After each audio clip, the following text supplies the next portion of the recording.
Jean 8, 32, c'est un passage de l'Écriture que nous aimons beaucoup partager avec mon épouse et qui nous dit cette vérité. Vous connaîtrez la vérité et la vérité vous affranchira. Vous connaîtrez la vérité et la vérité vous affranchira. Alors ce verset pour Julien et moi, c'est un peu un cheval de bataille pour le ministère d'enseignement que le Seigneur nous a confié, parce que d'après lui, c'est la prise de connaissance de la vérité, qui peut concerner Dieu, qui peut concerner nous-mêmes, puis qui peut concerner ce qui est supposé être l'Église, qui va nous amener à être affranchis. Vous savez, parfois on essaie d'être délivré, d'être affranchi en criant après les démons toute la journée, et il ne se passe pas grand-chose.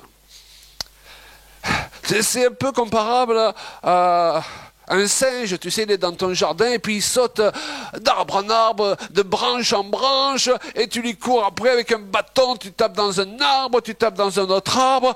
À la fin de la journée, il est sorti du jardin, tu crois que c'est réglé, tu te relèves le lendemain matin, il est rentré dans le jardin. C'est un peu la vie de délivrance de beaucoup d'enfants de Dieu. Mais au lieu de t'épuiser à chasser les démons, coupe les branches des arbres. Ils n'auront plus où se pendre, où s'accrocher, ils n'auront plus de prise, est-ce que vous comprenez? Et couper les branches des arbres, c'est couper les mensonges, les fausses mentalités qui se sont imprégnées en nous pendant des années. Et ce verset, wow, il est super pour la délivrance, pour être délivré des diverses oppressions, ok? Et même de notre hérédité, je vais plus loin, c'est un moyen beaucoup plus rapide. J'apprends à penser différemment. Hein? La Bible, elle parle de doctrine de démons même. C'est-à-dire, il y a des vérités bibliques, parfois, qui sont tellement tordues et poussées à l'extrême, qu'elles se transforment, alors qu'au départ, c'était des principes importants de l'Écriture, qu'elles se transforment en doctrine de démons, qui nous égare là où vous étiez supposés nous conduire. Alors, première réflexion, si c'est la vérité qui affranchit, ce sont donc les mensonges qui asservissent. Logique, hein? Et d'ailleurs, Jésus, il a appelé le diable, non pas seulement le menteur, mais le père du mensonge. Donc, chaque fois que tu es attaqué, chaque fois que tu es complexé, en général, tu l'es par un mensonge. Souvent, on grandit quand on est gosse avec des mensonges. On nous a dit un jour, t'es moche, t'arriveras jamais à rien, t'es stupide. Et on l'a cru, on a commencé à se comporter comme un stupide alors qu'on l'est pas au départ, parce que Dieu n'a jamais créé de personnes stupides. Hein, on est d'accord? Mais parce qu'on a cru ces mensonges, on devient comme ces mensonges. Donc une bonne partie de ma vie chrétienne va consister à remplacer les mensonges que j'ai crus pendant des années par les vérités de la parole de Dieu dont je prends connaissance. D'où l'importance de lire, l'importance de se renseigner, de prendre le temps de prendre connaissance de la parole de Dieu, parce que c'est elle qui est supposée m'affranchir. Vous savez, si je crie toute la journée après les démons, mais que je ne leur ôte pas leur prise, ça ne sert à rien du tout. Une bonne partie de ma vie chrétienne va donc consister à remplacer les mensonges par la vérité. Dans deuxième réflexion, si c'est la vérité qui affranchit, qu'est-ce que c'est la vérité, Jean-François? Alors, j'aime bien ouvrir cette parenthèse quand j'arrive à ce moment du message. C'est la question que Pilate a posée à Jésus lorsque Jésus a comparu devant Pilate. Et puis je me rends compte que dans ce passage-là, Jésus au départ il répond à Pilate. Et puis là il lui répond plus. Alors pourquoi il lui répond plus?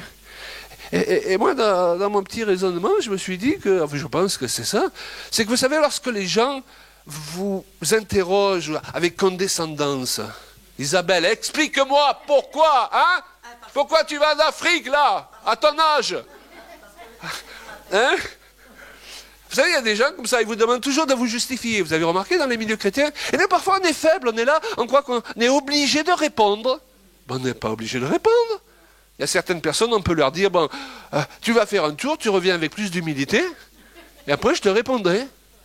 Donc vous n'êtes pas obligé de répondre à tous les gens qui vous demandent de vous justifier, et qui vous prennent de haut, et qui sont condescendants. Ok? Parce qu'en tant que chrétiens, nous avons un honneur, nous avons une dignité. On n'est pas à la merci du dernier qui nous parle n'importe comment. On n'a pas à se laisser parler n'importe comment. Mesdames, ne parlez pas n'importe comment à vos maris. Messieurs, ne parlez pas n'importe comment à vos femmes. Sinon, il ne faut pas répondre. Amen. Parce que le diable, il est appelé l'accusateur. C'est même dans les couples, il y a des choses qu'il faut régler, ok? Mais pas dans l'accusation. Dans l'église, il y a des choses qu'il faut régler, mais pas dans l'accusation. Aucun de nous, quand on nous accuse, on a envie de... Vous aimez quand vous parlez avec condescendance? Même si c'est vrai. Donc, tu peux être dans la vérité, mais dans un esprit de fausseté. Donc parfois, il vaut mieux que les gens soient honnêtes en disant une bêtise, que plutôt qu'ils disent une vérité dans un mauvais état d'esprit. Parce qu'ils peuvent être sincères dans ce qu'ils croient, ok? Ils peuvent réformer ce qu'ils croient, tout en gardant un cœur bien disposé. Mais quand on a une mauvaise attitude, même quand on manie la vérité, on est dangereux. Mais la Bible répond, heureusement, à cette question, qu'est-ce que la vérité? Dans Jean 17, 17, il est dit, ta parole est la vérité. Wouh, ouais! Ta parole est la vérité. Alors, en général, on appelle la Bible la parole de Dieu, on est d'accord? Mais c'est vrai, c'est faux. Ce livre, il ne devient la parole de Dieu que quand je comprends ce que Dieu me dit quand je la lis. Parce que je peux comprendre autre chose. Parce que la Bible dit que la lettre tue et c'est l'esprit qui vivifie. Ce livre, c'est quand même le livre à partir duquel il existe le plus de sectes dangereuses sur cette terre. Alors, quand j'étais jeune pasteur, jeune chrétien, j'étais un peu impressionné quand les gens venaient me dire « c'est écrit, c'est scripturaire ». Et aujourd'hui, je contrôle. Et puis je contrôle si l'interprétation qu'on me donne de ce qui est écrit est bonne. Parce que je peux vous trouver dans cette Bible un passage qui vous dit que les femmes ne peuvent pas enseigner. Qu'il faut qu'elles mettent des voiles. Je peux vous trouver qu'il faut qu'elles se taisent. Je peux vous trouver le genre de coupe de cheveux que vous devez porter. Je peux vous... Vous connaissez ? Et il y a des églises aujourd'hui qui tournent que autour de ça. Ce qu'ils croient être la sanctification tourne tout autour de versets bibliques complètement sortis de contexte, à qui on a fait dire le contraire de ce qu'ils disent vraiment. Donc je ne peux pas juste m'en sortir en disant « ça c'est la parole de Dieu ». C'est la parole de Dieu quand par l'esprit tu comprends ce que Dieu te dit. Et pour comprendre ce que Dieu te dit, il faut que tu aies le cœur de Dieu. Parce que l'évangile, c'est le cœur de Dieu qui parle à notre cœur. Ce n'est pas un Dieu légaliste qui parle à un chrétien légaliste. Amen. Là, il y a le cœur de Dieu qui s'exprime. Vous savez, c'est vite fait aussi. Selon comment vous interprétez, commencez par la Genèse. Selon comment vous lisez la Genèse. Vous lisez la Genèse d'une manière un peu légaliste, et Dieu, il arrive, il voit que l'homme et la femme, ils ont chuté, il est en colère, il dit à la femme, je vais te punir, tu vas enfanter dans la douleur, et vous allez en prendre plein la figure. On peut le lire. Vous avez vu?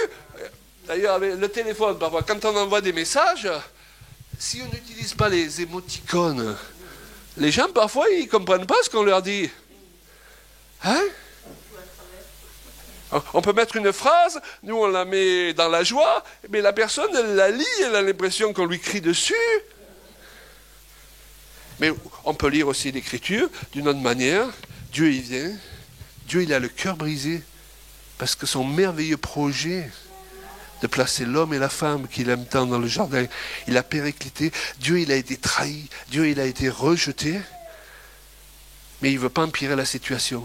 Et nous, on dit maudit l'homme et la femme. Non, vous vous rendrez compte que quand Dieu arrive sur le devant de la scène, la malédiction s'est déjà frayé un chemin toute seule, puisqu'ils ont honte de qui ils sont.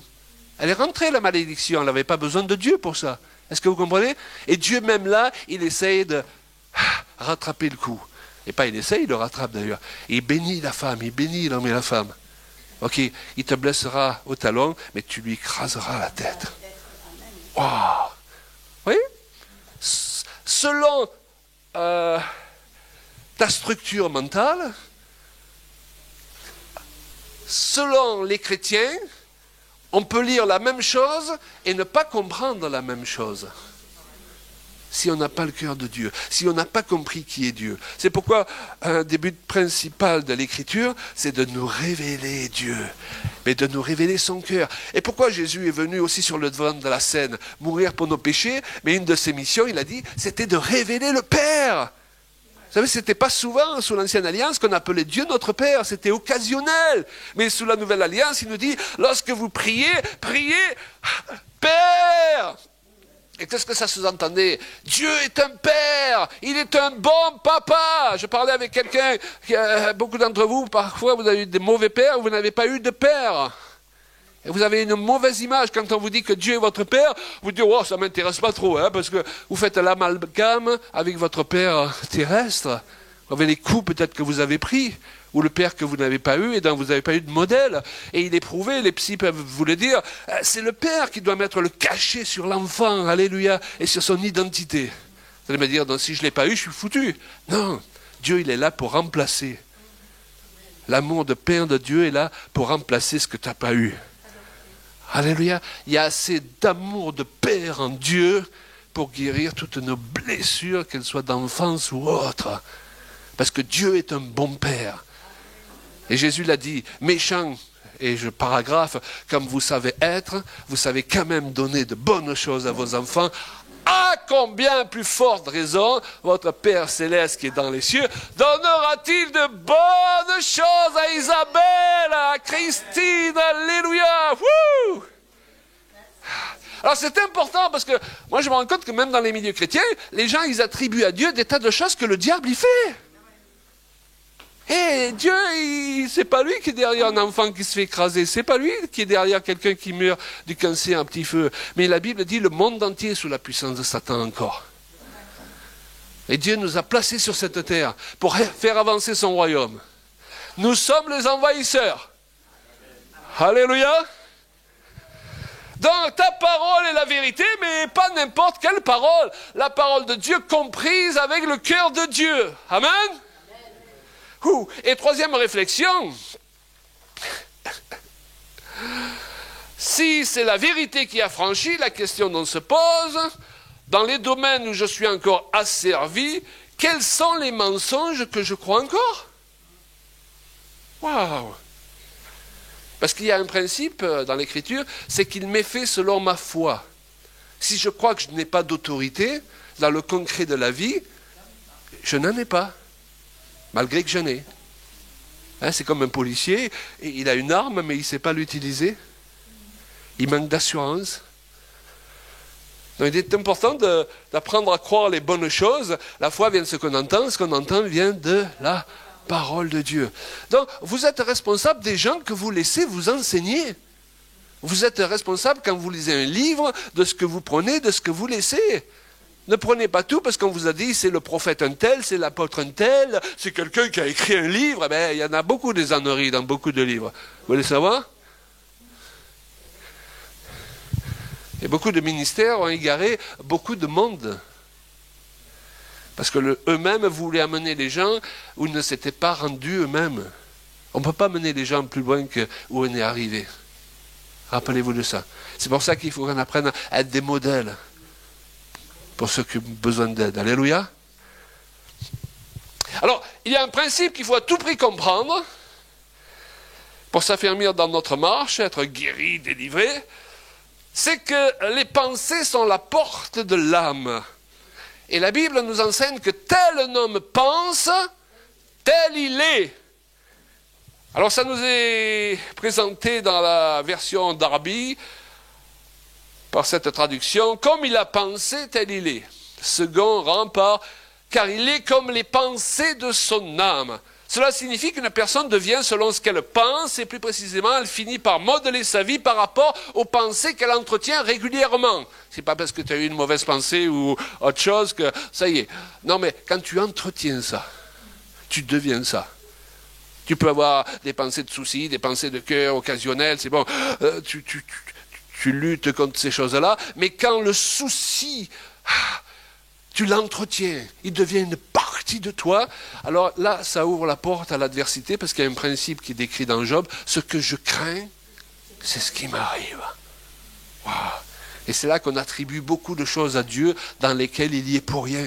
Parce que dans sa parole, il nous dit de fermer les portes, alléluia, de fermer les portes d'une certaine forme de pensée qui justement ouvre la porte à l'adversaire. Des pensées de peur. Pourquoi la peur? Parce que la peur, c'est le contraire de la foi. Et on se rend compte que lorsque Pierre, marchant sur l'eau, au commandement de Jésus, c'est-à-dire que Jésus était là en chair et en os, non seulement Jésus était là en chair et en os, mais Jésus lui a donné une parole de foi aussi. Peut-être que ce matin, il y a quelqu'un qui dit, il a l'air bien gentil, Claude Payen, avec sa petite tresse là, mais si on avait Jésus, quand même, on aurait une autre réunion. Eh bien là, il y avait Jésus. Et Jésus, il a dit, il vous est avantageux que je m'en aille, parce que je vous enverrai le Saint-Esprit. Donc ce matin, nous n'avons pas un moins. D'après les paroles de Jésus, on a un plus. Pas parce qu'il y a Claude et Julia Payen, mais parce qu'il y a le Saint-Esprit. Logique. Donc on peut s'attendre à tout. Wow. D'ailleurs, une bonne partie du combat spirituel, hein, l'apôtre Paul le décrit non pas comme monter sur les montagnes et lier tous les démons de la région. Ça, il faut une direction précise de Dieu pour faire ça. Sinon, vous allez vous faire tailler en pièces. Il y a des gens qui font ça, Dieu ne leur a pas dit de faire ça. Il faut une mission particulière, avec une onction particulière. Alléluia.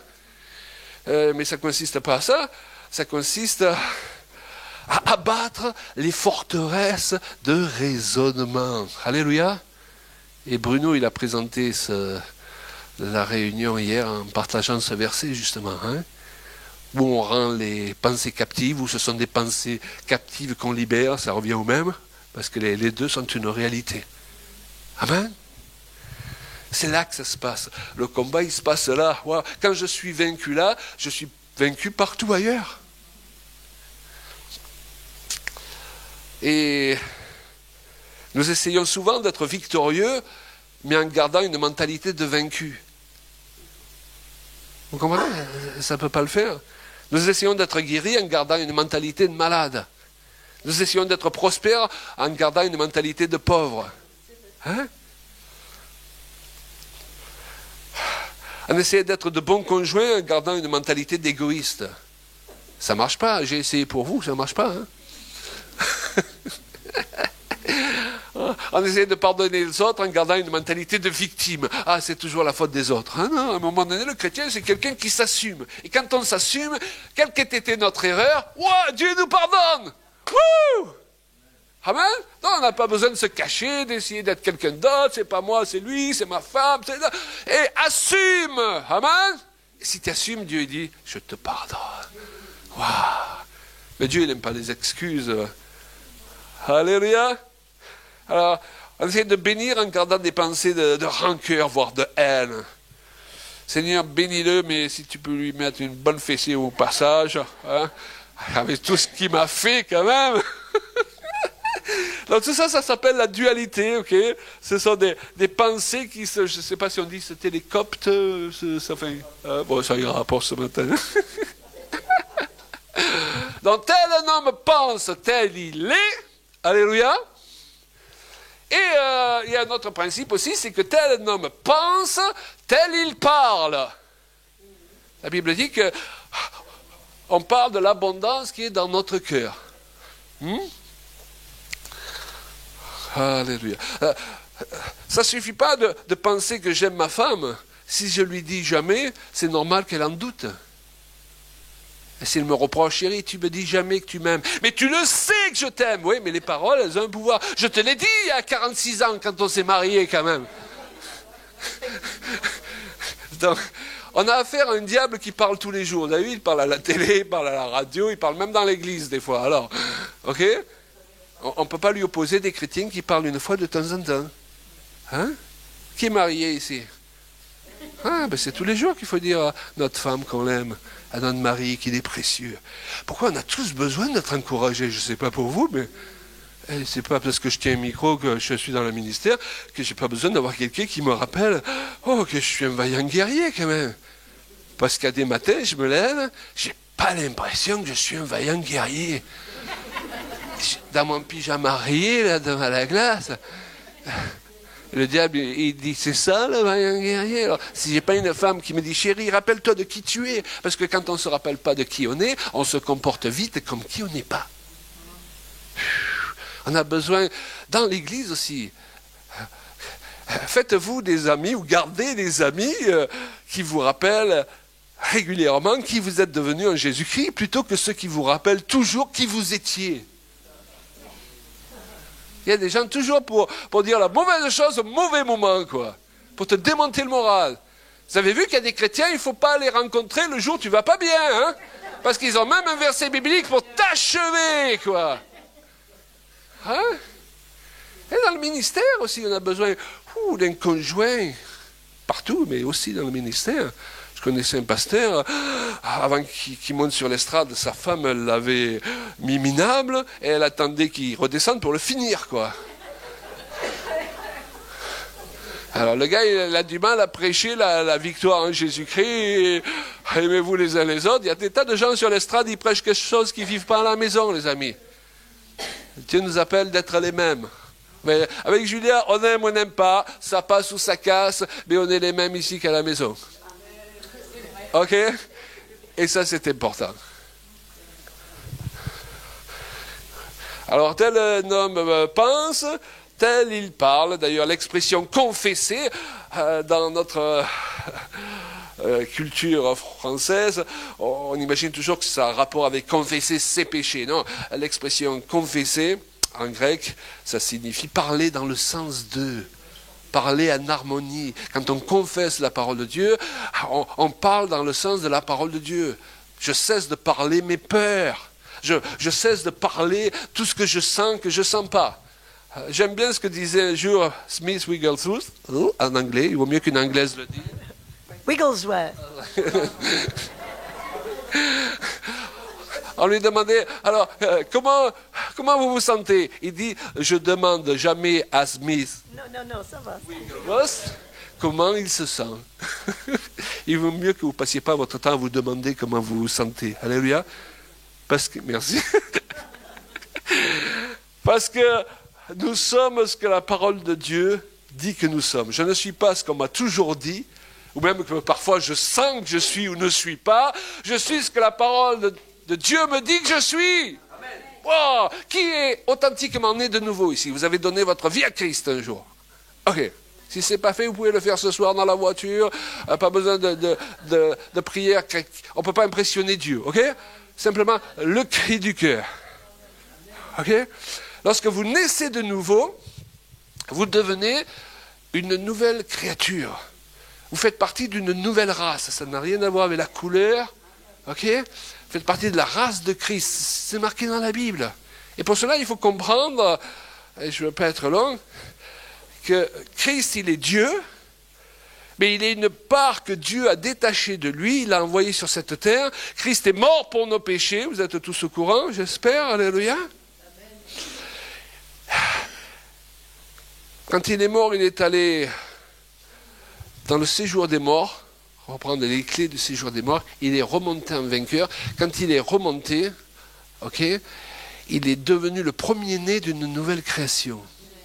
Bizarre. Et donc nous ne sommes pas recréés en Adam, par la nouvelle naissance, nous sommes recréés en Christ. Nous faisons partie d'une nouvelle création qui n'a jamais existé dans l'univers avant Christ. Oh. Alors, on ne le réalise pas bien, pourquoi? Parce qu'on est encore dans ces corps de chair, là. Vous comprenez? Les corps qui vieillissent, les corps qui... Parfois, c'est la maladie et autres. La Bible dit qu'un jour, nous revêtirons un corps semblable au corps qu'avait Jésus lorsqu'il est ressuscité. Et il passait à travers les murs. Tu veux essayer là, de passer à travers le mur? Voilà. Ben, aujourd'hui, on a le combat de la chair et l'esprit parce que nous sommes nés de nouveau, nous sommes déjà de nouvelles créatures, mais on est encore dans un corps de chair. Et même les médecins vous diront qu'on utilise qu'un dixième, et selon les personnes, un centième des capacités de notre cerveau. Nous sommes tous dans des corps infirmes ce matin, est-ce que vous comprenez? Et ce corps, il nous tire régulièrement vers le mal, parce que la nature de péché habite dans notre corps. Mais notre être spirituel, wow, Il est né de nouveau. Il est une merveilleuse créature.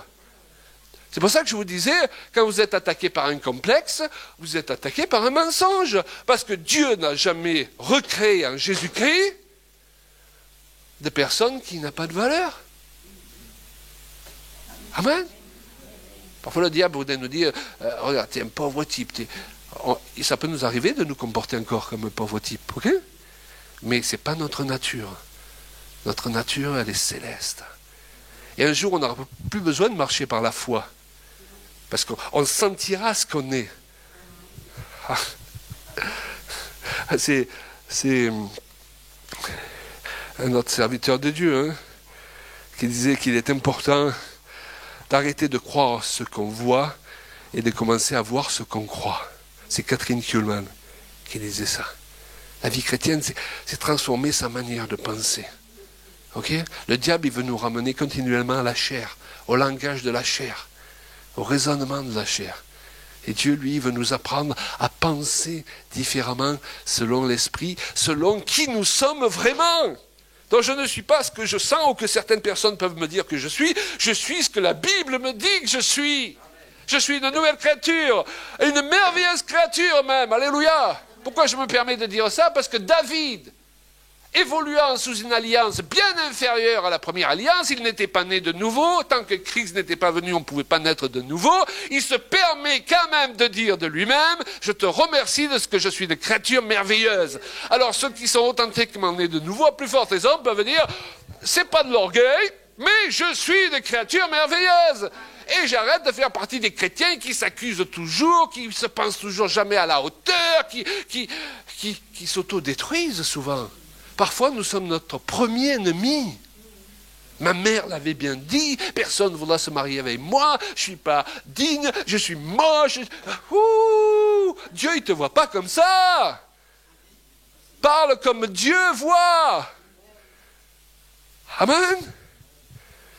Ouh, Dieu, il dit, waouh, un autre de mes fils chéris, une autre de mes filles chéries, pour laquelle mon fils a donné sa vie.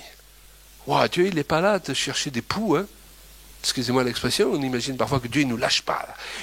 Il veut vite nous attraper quand on a failli pour nous donner un bon coup de règle sur les doigts. C'est pas ça, Dieu le Père. Amen. Je suis marié avec une fille chérie de Papa Dieu. C'est pour ça que j'ai des comptes à rendre à comment je la traite. Et si beaucoup de chrétiens réalisaient cela, ils parleraient peut-être différemment à leur femme. Mais tu es marié avec un fils chéri de Papa Dieu, hein? Attention, hein? Ça marche dans les deux sens. On est d'accord, hein, mesdames, messieurs. Hein? Et vous voyez, quand on écoute ces choses, il y a quelque chose de l'honneur qui remonte en nous du Saint-Esprit. C'est quelque chose qu'il faut redécouvrir dans les églises évangéliques, l'honneur. Waouh! Beaucoup de gens, ils ont des raisonnements qui ne sont pas honorables. Ils se parlent encore comme des chrétiens ne doivent plus parler. Ils se traitent encore comme on ne doit plus traiter les autres. Okay? On peut faillir, mais on se reprend. Hein? Le sang de Jésus nous purifie. Ne laissons pas le soleil se coucher sur notre colère et sur nos manquements. Wow. Parce que on vaut mieux que ça. Wow. Bon, arrêtez de croire ces gens qui vous prêchent que tu es un misérable chrétien, un sauvé de justesse, un pauvre misérable pécheur. Pécheur, c'est plus ta nature. Tu as été rendu juste. Hein? Dieu t'a donné le don de la justice. Ouh, je peux pécher. Il arrive à chacun de pécher, c'est-à-dire de rater la cible. Hein. Ce mot signifie de manière large rater la cible, et ça nous arrivera encore. Mais ce n'est pas notre nature. Notre nature, c'est sanctifié par le sang de Jésus, juste. Et quand je me vois comme ça, j'ai de moins en moins envie de pécher, parce que je me dis, ça, c'est pas digne de moi. Est-ce que vous comprenez? Mais quand j'ai une mauvaise image de moi, cette mauvaise image de moi me tire vers le bas. Donc n'écoutez pas les gens qui vous encouragent à avoir une mauvaise image de vous-même, même si c'est derrière le pupitre avec des versets bibliques sortis de contexte. Nous ne sommes pas des pécheurs qui nous efforçons, de commettre des actes de justice, nous sommes des justes à qui il arrive de pécher. C'est pas du tout la même chose. Mais c'est important de bien saisir la différence, parce que par rapport à qui je crois que je suis, je vais agir. Naturellement même. Il y a quelque chose de naturel à moi dans le péché qui va me pousser, même si je ne veux pas, dans une certaine direction, parce que je crois que je suis ça. Un boulanger, il fait quoi? Du pain. Ah, Jean-François. Ok. Un musicien, il fait de la Musique. Et un pêcheur. Alors, si je suis un pêcheur, naturellement, il y a un processus dans ma tête qui va dire, bah, vas-y. Hein. Et si dans ma tête, je suis injuste, je vais me tenir de plus en plus loin du péché. Parce que ce n'est pas digne de moi. Je vais faire attention de plus en plus comment je parle aux autres, comment je parle à mon conjoint, parce que ce n'est pas digne de mon rang. Waouh! Alléluia! Je ne sais pas pour vous, mais moi ça me fait du bien. Je vais m'avancer à l'appel, je vais prier pour moi. Peut-être que j'ai toujours été oppressé par le mensonge classique et que je n'ai pas beaucoup de valeur, que Dieu ne s'intéresse pas à moi. Mais voilà une vérité de la parole de Dieu. Regardez Ésaïe 43,4. Parce que tu as du prix à mes yeux, parce que tu es honoré et que je t'aime, je donne des hommes à ta place, des peuples pour ta vie. Wow! Tu as du prix aux yeux de Dieu. D'ailleurs, sans aller chercher dans l'Ancien Testament, et je le rappelle, Jésus n'était pas encore venu, et Dieu parlait déjà positivement comme ça sur son peuple, juste le message de l'Évangile, Jean 3,16. Dieu a tant aimé le monde qu'il a donné la vie de son Fils unique, afin que quiconque croit en lui ne périsse point, mais qu'il ait la vie éternelle. Donc, ça veut dire quoi? Que Dieu t'a estimé à un si grand prix qu'il a donné ce qu'il avait de plus cher. Il ne pouvait pas donner plus. Donc, ce n'est pas pour que tu dises « je vaux rien ». Est-ce que vous comprenez? Alors, ça, c'est avant que tu sois sauvé. Dieu a regardé le monde, il s'est dit « je ne peux pas le laisser dans cet état ». Dieu voyait bien tout ce qui n'allait pas, comme nous, on peut voir ce qui ne va pas, ok? Mais je ne peux pas le laisser dans cet état, je vais faire quelque chose. Parce que j'aime les gens qui sont dans ce monde. Ils ont du prix à mes yeux. Alors déjà, alors qu'on partait en enfer, Dieu disait, ils ont du prix à mes yeux. Maintenant que nous sommes sauvés, que nous faisons partie de sa famille, notre cote, elle a augmenté. On a encore plus, c'est logique quand même, hein, ces raisonnements-là. Hein, c'est pas du blablabla. On a donc encore plus de prix. Donc, soyez votre premier prophète. Prophétisez des bonnes choses sur vous. Ne laissez pas tous les prophètes de bazar là, qui se baladent dans les églises évangéliques prophétiser n'importe quoi sur vous. Soyez votre premier prophète. Soyez votre premier ami. Et pour ça, il faut bien connaître ce que la parole de Dieu dit de Dieu et ce que la parole de Dieu dit de vous. Alléluia. Et je termine par là. C'est un témoignage qui m'avait vraiment frappé. C'était un enfant de Dieu, donc qui s'est retrouvé dans un crash d'avion, et là il est tombé dans un coma, il est peut-être mort pendant un moment, et il s'est retrouvé au ciel, et au ciel, il a commencé, il avait des anges qui étaient là, il a commencé à dire, mais pourquoi il y a tout ce mal sur cette terre, pourquoi il y a toutes ces choses qui ne fonctionnent pas, pourquoi Dieu il n'arrête pas tout maintenant, qu'est-ce qu'il attend pour revenir, Jésus, etc. On connaît bien ce raisonnement, parfois on l'a tenu nous-mêmes, hein, et il a eu affaire à un ange qui était là, qui l'a regardé en souriant, en disant « Bon, t'inquiète pas, on va t'expliquer la situation. » Et lui fut expliqué que, vu du ciel, pour Dieu, toute cette, permettez-moi l'expression, cette crasse qu'on voit qui nous entoure, toutes ces choses mauvaises, parce que Dieu n'est pas dans le déni, et il ne nous appelle pas à être dans le déni. Dieu les voit, mais pour lui, tous les actes de bonté, de justice, tous les efforts que certains chrétiens font pour essayer d'être au niveau de ce que Dieu les appelle à être, tous les gens qui se relèvent alors qu'ils sont tombés, ceux qui s'occupent des enfants abandonnés, ceux qui s'occupent des pauvres, ceux qui s'occupent des rejetés, tout ça, ça a énormément plus de valeur que tout ce péché-là. Vu du ciel, le péché devient tout petit. Et ces œuvres des enfants de Dieu qui cherchent à plaire à Dieu, c'est grand. Voyez, qu'est-ce que c'est quoi être spirituel? C'est pas regarder les autres avec condescendance, je suis spirituel. C'est revêtir le regard de Dieu. Et nous sommes assis avec lui dans les lieux célestes. Il faut qu'on apprenne à regarder comme lui regarde. Et voir les choses et voir les gens comme lui les voit. Si on laisse trop notre attention être attirée par tout ce qui est mauvais, du mauvais, et on va en trouver partout, hein, même chez nous. Hein. Vous êtes d'accord? On va parler le mauvais, on va prêcher le mauvais. Certains prédicateurs, toute leur prédication, c'est que de l'accusation de A à Z. Ils te prêchent que le péché, ils te prêchent que... Et tu ressors, t'es dépressif, quoi. Au lieu que ton âme a été relevée. Parce que plus plus tu laisses ton attention être attirée par ce qui est mauvais, plus à un moment donné, le mauvais, il va t'influencer. Et je ne dis pas qu'il ne faut pas voir le mauvais, mais il faut regarder plus le bon que le mauvais. Chez ton conjoint, si tu regardes plus le mauvais que le bon, c'est la cata. Mais si tu regardes plus le bon que le mauvais, wow, ça change la relation de couple. Et donc lundi, avec un peu d'humour, peut-être que vous avez fait ça la dernière fois, mais j'aime bien. Si ton banquier te dit, Monsieur Untel, votre découvert, il est quand même important. Hein? Vous dites, moi, d'où je me trouve dans les lieux célestes, il n'est pas si grand que ça. Hein? Avec un peu d'humour, vous pouvez lui dire, il faut s'élever un peu, monsieur le banquier, hein, quand même. Ok? Bon, essayez l'humour, hein, la joie du Seigneur est ma force. Donc parfois, l'humour, parfois on est trop sérieux en tant que chrétien, et Dieu, il va nous frayer un chemin à travers l'humour. Alléluia. Parce que la joie est une force. Et il y a des gens, quand ils te voient réagir d'une manière contraire, parce que tu libères un esprit contraire à ce qu'ils attendent de toi, et parfois ils te font grâce. Est-ce qu'on peut lever nos mains, Seigneur? Nous bénissons ton nom. Alléluia. Vous connaîtrez la vérité vous affranchira. Si ce matin, eh bien, vous ressentez que vous prenez connaissance de nouvelles vérités, eh bien, que la puissance de ces vérités vous affranchisse dans le domaine où vous en avez besoin, tout simplement. Vous n'êtes pas venu perdre votre réunion, vous n'êtes pas juste venu écouter des chanteurs ou des prédicateurs. Vous êtes là pour que Dieu, lui, il vous touche, alléluia, et il confirme sa parole dans votre vie. Moi, je ne peux pas la confirmer, ok? Moi, je ne peux pas confirmer, mais lui, c'est lui qui peut le faire. Il peut vous visiter, il connaît votre cœur, il connaît vos espoirs déçus, il connaît... voilà.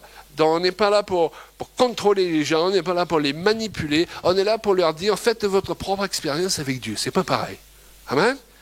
Dieu est assez grand pour se prouver lui-même. Hein. Quelqu'un disait, Lion, il n'a pas besoin qu'on le protège. Hein. Il sait se défendre tout seul. Donc moi, je prêche la parole, le reste, je ne peux pas le faire. Mais la Bible dit que Dieu confirme sa parole. Venez, adorons-le un moment. Merci, nous te bénissons. Nous ne voulons pas laisser tomber à terre cette parole. Au nom de Jésus. Nous invoquons la puissance de ton nom. Sois béni, ô Père. Alléluia. Sois glorifié.